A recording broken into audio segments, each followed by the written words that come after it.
There's just so many demos out there. That's why GameIt's Demo Showcase is here to sort it for you. I'm Hex, your host for today's episode, and here's 3 action survival demos we think you'd enjoy. Let's go!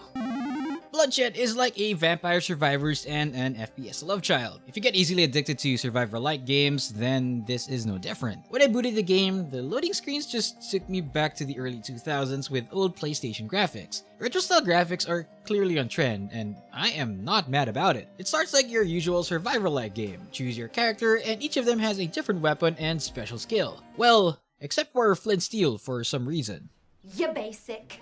The map is easy to memorize and pretty good for constant movement. Houses have multiple doors you can easily run in and out of to avoid the horde, trenches at the map's edge so you don't get stuck, stairs and ramps providing elevation. It is pretty easy to maneuver your way to safety, especially when using Jared and his slide ability. I didn't even notice I was already on the other side of the map. Since it's an FPS mixed with roguelite elements, you have the option to manually shoot or auto-shoot. I personally like the auto-shoot, and I'm obsessed with Jared's slide ability. I just know that there will be people who will perfect Jared's movement tech. If you're looking for fun, chaotic, oonga-boonga gameplay, this is definitely one for the books. It's easily addicting. I can go on for more rounds. However, the demo only has 2 characters available and 1 map, and it only allows for 20 minutes of gameplay, so the options are still limited. It's a good thing that it'll be released next week. I know we say this a lot, but this game is already wishlisted on my Steam and I can't wait to grab it as soon as it drops. If you like management games and survival games, Into the Dead: Our Darkest Days is worth a try. Set in 1980s Texas, the city of Walton has fallen into a zombie outbreak. And well, your beloved public servants have announced that they will flee to safety to better help the city and promise that they will eradicate the zombie outbreak and save everyone.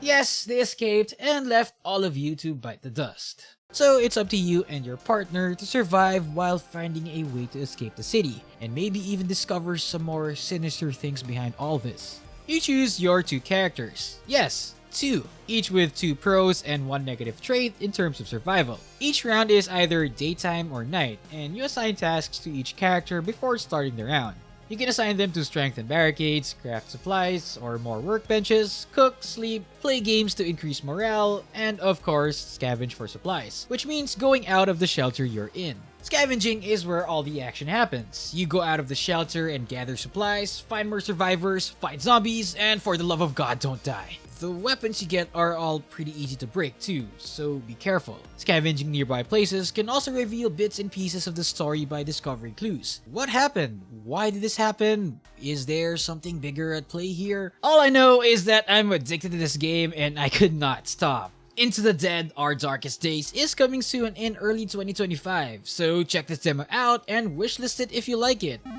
We went to the 80s, now we fast forward to the 90s with Holstin. As soon as you launch the game, it leads you to a selection screen where you choose which mode you want to try. Of course, let's start with number 1, the Janowski house. It's late November 1992 and your friend Bartek stopped answering your calls. You follow his footsteps to a town in Poland, his last known location where he's supposedly investigating the mysterious phenomenon that is plaguing the town. In mode number 1, you're in a house where you use your puzzle solving skills to find some blueprints. There is no time limit of course, but Miss Anita on the phone is a little impatient.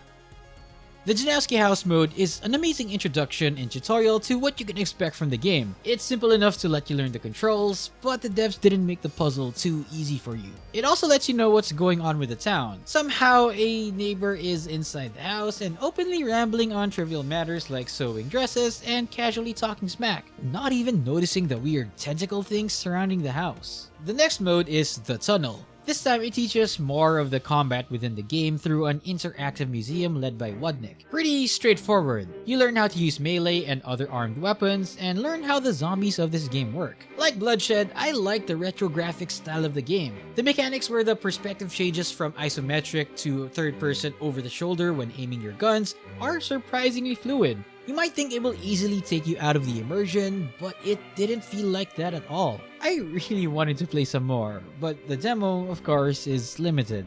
Polish studio Sonka has not announced its exact release date, but I'm pretty sure you already know that Holstin will now be sitting in our Steam wishlist. If you want to check any of these games out, links are on the description below for easy access.